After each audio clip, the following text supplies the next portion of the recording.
Hey guys, welcome back to Chris Watches the World. Instead, we're gonna do the same thing we do every day: react to this crazy world. So I got a couple of videos here today on mail fraud. I had no idea that mail fraud was a $1 billion industry. But anyway, let's get right on into it. Bob Barnard in D.C., where police have just arrested a suspected mail thief who allegedly bragged about his crimes on social media. Hey, Bob. Sure thing. Hey there, Marina and Jim. This is one of the mailboxes here on Ontario Road in Adams Morgan that was broken into back in February. Fortunately for the authorities, unfortunately for the man who's been accused, there's also a camera right here, and he was caught. We've reported on this crime wave for months, sharing with you last March this video of a suspect stealing mail in D.C. and leaving a strange message on the homeowner's security camera. I love you, Daddy. Yes, he said, "I love you, Daddy." Now, federal investigators say this man is 25-year-old Ibrahim Emmanuel. Let's check this guy out. So if you actually, I'm gonna go back just for a brief second, y'all. Just kind of bear with me. If you go back and you see this picture right here, I don't know why he got so close to this camera, but you can see that this guy and the guy that just showed Daddy. Now, federal investigators say this man, same eyebrows, is 25-year-old Ibrahim Emmanuel de la Cruz. So with that video, we were able to send images to our partners at the Metropolitan Police Department. And because of prior interactions with Mr. De La Cruz, they were able to identify him. De La Cruz is charged with a slew of crimes dating back more than a year. Look, he got the same glasses on. Like, come on, man. Y'all criminals are just stupid. Including the armed robbery of Postal Service employees, including letter carriers, stealing their keys to gain access to group mailboxes in D.C., Arlington, and Prince George's counties. You know, after a person has been engaged in this criminal activity for quite some time, they believe that, hey, if I haven't been caught by now, they're not going to catch me. And so I think that brings on a sense of comfort to them. Investigators say De La Cruz was stealing checks and people's personal information to open bank accounts and obtain credit cards, funding a lavish lifestyle. And I'm getting checks off of milk. You ain't got no glass. And they've presented as evidence this rap video from YouTube, in which De La Cruz brags about profiting from his mail theft capers. Penthouse, looking up the stars. Real I came from nothing, now we in exotic. How to his... Come on, bro. Y'all serious? Like, maybe it's a thing. These new age criminals, they dumb, man. Like I couldn't imagine. I'd be quiet as possible. I wouldn't be out here overspending money. I wouldn't be bringing attention to myself by buying new cars, this, that, and the other. Especially when you probably don't even have a job, yet alone have a great job. You know what I'm saying? If you got a regular job and you out here buying, new Porsches, Teslas, you out here stunning, living luxurious life. You know what I'm saying? There's a hater somewhere that's gonna be like, "Hey, yeah, officers, this guy came across a lot of money. I work with him. We make the same thing. He ain't got it like that. He's a peddling drugs. Oh, he's stealing. I mean, it's just one of those deals." Alleged victims feel relieved and also wondering what took so long. Our friend Tailgate Ted lives in a D.C. neighborhood that's had its mail stolen time and again. I mean, we really don't know what's going on. So a lot of the residents in my neighborhood have just asked the mail to be kept at the local post office. Investigators looking to arrest more suspects, including juveniles, allegedly hired by De La Cruz to help him carry out his crimes. De La Cruz made his first appearance in federal court on Monday. Guys, he's being held without bond. Yeah, as he should be. Stealing folks' hard-earned money. Ain't got no sympathy for nothing like that. All right, guys, that's the first one. The first idiot. Let's check out this next one. Two Katy residents are each being held on a $100 million bond in Colorado, accused of being part of a mail theft operation. Only on 13 report. $100 million. Y'all remember that movie? I don't even remember the name of it. I know Michael Myers. I'm pretty sure his name was in it. Micah Hanfield looked through court records to figure out exactly what the pair is accused of doing.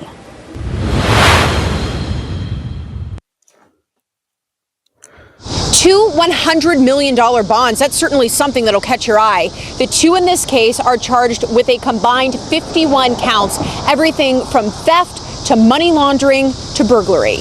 Through surveillance efforts, court records say police in Parker, Colorado caught 27-year-old Brevin Pogue and 25-year-old Diana Amador Inamorado emptying mailboxes outside of a number of post offices and cluster boxes in the Denver area one night in June, although the two are believed, based on court records, to have done it before. The pair is Houston's own, while they have Katy addresses to be specific. According to court records, police searched a hotel room and an Airbnb that they were staying at in Denver and found stacks of stolen mail, $70,000 in cash, more than 577 checks believed to be stolen, USPS arrow keys that unlock the cluster mailboxes, and a notebook with stored. Should mean appear to be stolen. Who got 577 checks laying around? Absolutely nobody. And I didn't realize that people still put cash money in the mail and sent it off. I had no idea that was still a thing. I just always thought people, either did stuff electronically or, like I said, they sent checks. I had no idea people were just sending cash like that still. Storage unit addresses where money was being kept. During the course of the investigation, Parker, Colorado police contacted a postal inspector in the Dallas-Fort Worth area who was investigating stolen checks posted for sale online. In a search warrant filed here in Harris County, Pogue was identified as possibly being part of those sales. And then this story takes another bizarre twist. After the pair's arrest, Pogue was heard on a jail call telling a family member to get the money out of their storage unit and to call a locksmith if needed. Through court records, officials knew they had at least 3 storage units, one in Denver, Arizona, and one here in Katy. When law enforcement searched their public storage unit in Denver, a search warrant says they found mail and packages not in their names, 100 grams of cocaine. No wonder they got $100 million bond.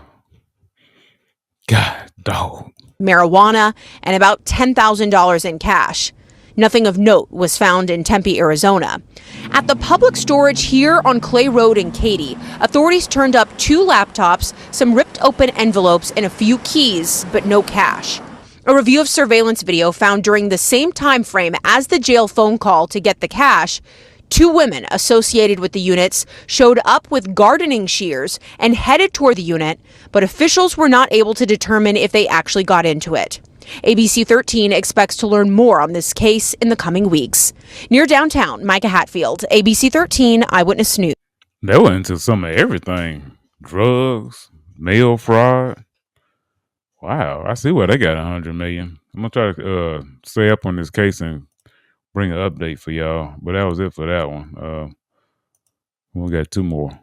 Men are going to federal prison for their roles in a mail theft ring. They first got away with nearly $175,000 after stealing mail. And they did this by washing or converting the checks and money orders for their own personal gain. WCPO 9 News anchor Brett Bagansky shows you why the judge wanted to send a message.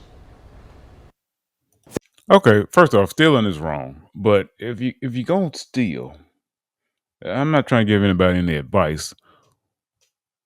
Why do you have to be greedy? Okay, you got away with $175,000 worth of check washing.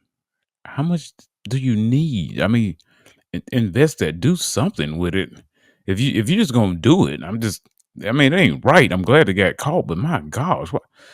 Federal prosecutors described the ringleader in this mail theft conspiracy as Lawrence Sherman, who will serve 40 months in federal prison. The statute allows up to 5 years in prison, but because of his lack of criminal history and the fact that he admitted to his crimes, the judge ended up showing some leniency. Sherman apologized for his crimes Monday in court, saying he takes full responsibility and that he doesn't want to live a life of crime. Federal prosecutors brought up how flashy he was about this. The word he used was gloating, pointing to Sherman's Instagram account where he would post pictures of stacks of money, sometimes holding the money himself. But he also posted about just take him to jail. Just why? Like, social media is the worst drug. It's one of the worst drugs to man these days. It's the amount of idiocracy that I see on the internet because of clout is insane. About trips to Las Vegas, Los Angeles, Miami, and having some expensive dinners. But that's not all. Sherman would recruit other people on social media to lend them their bank accounts so it would be harder to track their crimes. Then prosecutors pointed to these pictures, where you see lots of mail in a living room. This was mail stolen from those mailboxes. They would take checks and money orders from the mail and then convert that money to them in a process called washing, where they would remove the names and amounts from the checks and alter them to a new number and name. They got this after getting mailbox keys from postal carriers and talked about how Sherman bribed a mail carrier for the key. This went on from September of last year to February of this year. Keep in mind, they were never accused of robbing someone at gunpoint for their keys, but in court, the prosecutor brought that up, that this is part of a wider, more dangerous problem when it comes to mail theft. The judge said she wanted to send a message to Sherman saying that he's part of a wider problem, an epidemic is what she called it in court, saying that more and more people are stealing mail in the tri-state. And during the proceeding, they had to stop in the middle of it because some members of law enforcement had to leave in the middle of it because they had to go check on another call of a mail carrier getting held up at gunpoint. Outside the federal courthouse, Brett Bagansky, WCPO 9 News. All right, Brett. Now we need We postal talk about a workers. major theft from a Postal workers need to start arming themselves. They getting robbed left and right now. Then the world's getting crazy. It's getting crazy. All right, guys, we got one more,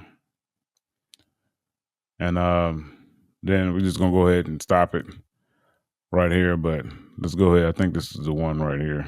Let's go ahead and check it out. Let's see.